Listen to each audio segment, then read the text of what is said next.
dear friends, how are you? I hope you are fine.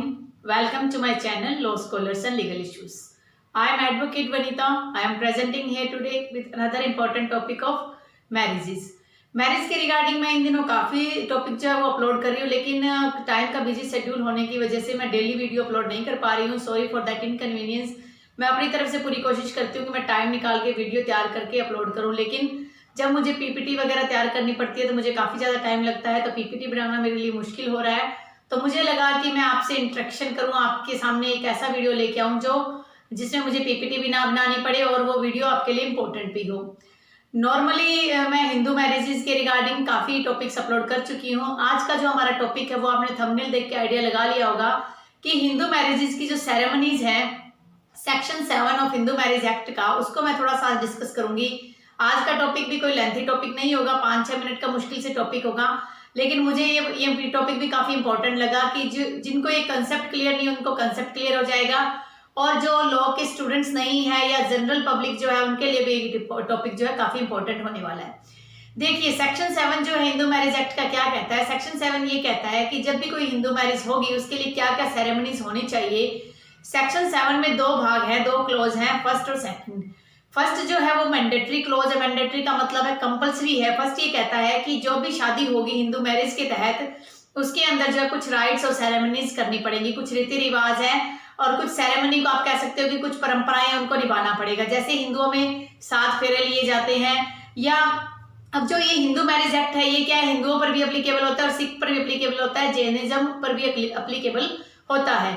तो अब बात आ जाती है कि ठीक है सेरेमनीज इंपॉर्टेंट है, लेकिन इसका सेकंड क्लॉज ये कहता है कि सेरेमनीज ये जरूरी नहीं है कि सप्तपदी ही होगी. सिर्फ अग्नि के चारों तरफ फेरे लेना ही सेरेमनी नहीं मानी जाएगी. जैसे जो सिखिज्म है, सिख धर्म में क्या है, आनंद कारज एक्ट जो है 1999 का 1909 का आनंद कारज एक्ट, जिसके तहत उनकी कुछ अलग सेरेमनीज होती है गुरुद्वारे वगैरह में जाकर.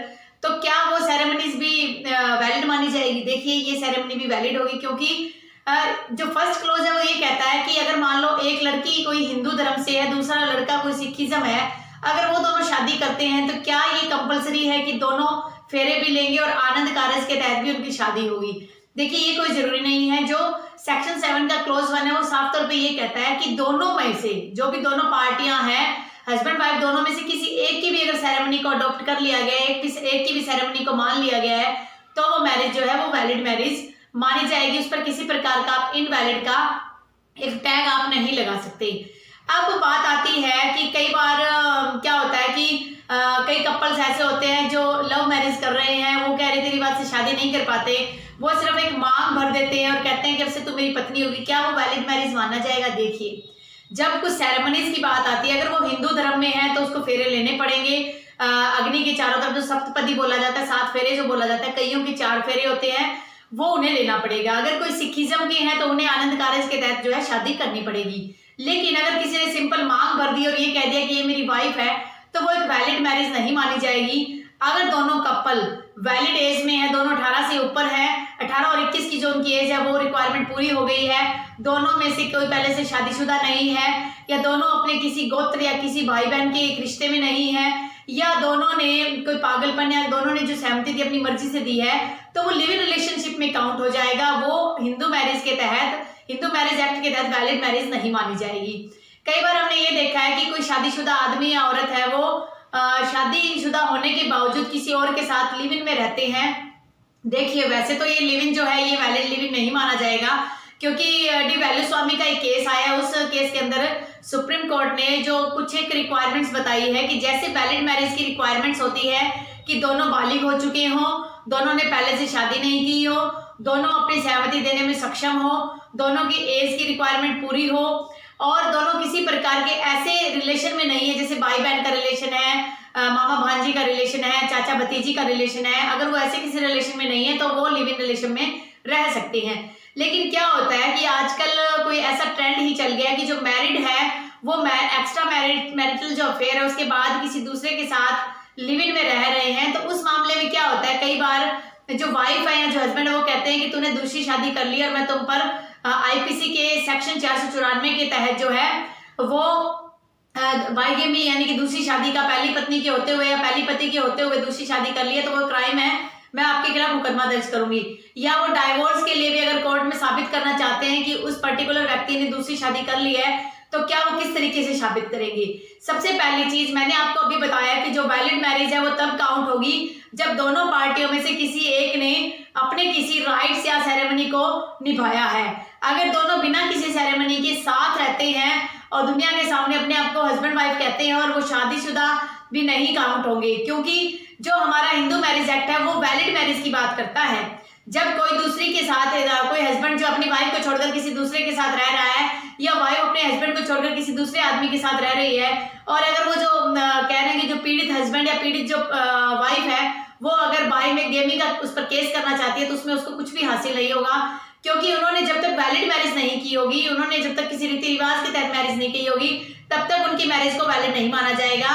और बाईगेमी के केस के लिए सबसे पहले जो व्यक्ति है उसकी दूसरी शादी भी वैलिड होनी चाहिए। जब तक दूसरी शादी वैलिड नहीं होगी तब तक आप उस पर बाईगेमी का किसी प्रकार से केस नहीं चला सकते, ना ही आप कोर्ट में उस चीज को प्रूव कर सकते हो। हाँ, अगर मान लो कोई वाइफ है और हस्बैंड को छोड़कर रह रही है और अगर उसने पहले से कोई मेंटेनेंस मांग रखा है, तो मेंटेनेंस खारिज हो सकता है उस ग्राउंड पर, क्योंकि वो अडल्ट्री की कैटेगरी में आ गया और उसमें जो मेंटेनेंस कर नहीं मिलेगा। इसी तरीके से कोई हस्बैंड जो है अपनी वाइफ को छोड़कर किसी दूसरी लेडी के साथ रह रहा है, तो वाइफ को ये राइट है कि वो उस ग्राउंड पे उससे डाइवोर्स ले सकती है। अडल्ट्री का ग्राउंड, उस ग्राउंड पे उससे वो मेंटेनेंस ले सकती है, उस ग्राउंड पर वो उसके लिए सेपरेट रेजिडेंस की मांग कर सकती है, अलग से घर की मांग कर सकती है। मान लो हस्बैंड के पास कोई ऐसा घर है जिसके अंदर 10 मरले की जगह है, 5 कमरे बने, तो उसमें से अपना शेयर ले सकती है वाइफ, अपना मेंटेनेंस गुजारा भत्ता ले सकती है, लेकिन वो दूसरी शादी किसी भी हालत में साबित नहीं कर सकती। चाहे दूसरी शादी से यानी कि लिव इन में जो आदमी रह रहा है उसके एक बच्चा भी है, तब भी वो ऐसा कुछ साबित नहीं कर सकते। हालांकि जो बच्चा है लिव इन के रिलेशन के साथ जो बच्चा आया है वो बल्कि वैलिडली मेंटेनेंस की डिमांड भी कर सकता है अपने पेरेंट्स से। तो इस प्रकार के ये जो सेरेमनीज और राइट्स है वो इम्पोर्टेंट टॉपिक मुझे लगा। आई होप आपको मेरा आज का वीडियो अच्छा लगा होगा। अगर आपको मेरा आज का वीडियो अच्छा लगे तो आप मेरे वीडियो को लाइक कीजिए। अगर आप मेरे चैनल पे न्यू हो और फर्स्ट टाइम आप इस वीडियो को देख रहे हो तो आई हम्बली रिक्वेस्ट यू, मैं आपसे रिक्वेस्ट करती हूँ कि आप मेरे चैनल को सब्सक्राइब कर लीजिए और अपने फ्रेंड सर्कल में, रिलेटिव में आप अपने इस वीडियो को आप शेयर कीजिए। और कोरोना का इश्यू भी अब काफी बढ़ रहा है, जैसे जैसे सर्दियां पास आ रही है और जैसे जैसे मौसम में बदलाव होगा, कोल्ड कफ की प्रॉब्लम रहेगी और कोरोना जो है अपना जो प्रकोप है वो फैलाने की कोशिश करेगा। तो आप सभी से मेरी रिक्वेस्ट है कि आप घर पर रहिए, सुरक्षित रहिए, और अगर ज्यादा ही कुछ मजबूरी हो तो आप घर से बाहर जाइए। जैसे जो गवर्नमेंट एम्प्लॉयज है, जॉब में है, उनको बाहर जाना जरूरी है। अपने बच्चों को आप घर में कंट्रोल करके रखिए, उन्हें कोई इंडोर गेम्स में आप इंटरेस्टेड करवाइए। इस तरीके से आप कोरोना से अपना, अपने फैमिली मेंबर्स का और अपने नेबरहुड का बचाव कर सकते हैं। Stay home, stay safe, stay healthy. Thank you for watching. Have a nice day.